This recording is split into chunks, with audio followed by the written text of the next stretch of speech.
सुबह का समय, एक छोटे से कमरे में बिखरी हुई किताबें और एक पुरानी तस्वीर की फ्रेम। सुमन, 30 वर्ष, घरेलू महिला, एक पुरानी किताब पलट रही है। अचानक उसकी नजर एक पुरानी चिट्ठी पर पड़ती है, जो तस्वीर के नीचे रखी हुई थी। वह चिट्ठी उठाती है और उसकी आंखों में आंसू आ जाते हैं। सुमन, मन ही मन, तुम चले गए, लेकिन यह चिट्ठी आज भी मुझे तुमसे जोड़ती है। फ्लैश करीब 10 साल पहले का समय, एक छोटे से गांव का दृश्य।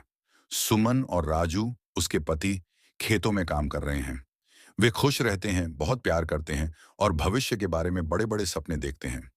राजू हंसते हुए, सुमन, तुम जानती हो ना, एक दिन हम इस गांव को छोड़कर शहर में चले जाएंगे और तुम मुझे सबसे बड़ी डॉक्टर बनाओगी।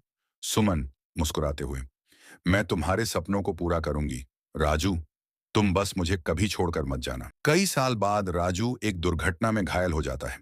अस्पताल में सुमन उसके पास बैठी होती है, उसका हाथ थामे हुए।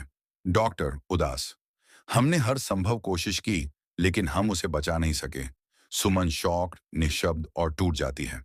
वह राजू के शरीर के पास बैठकर रोने लगती है। वर्तमान में सुमन अकेली बैठी है और चिट्ठी पढ़ रही है।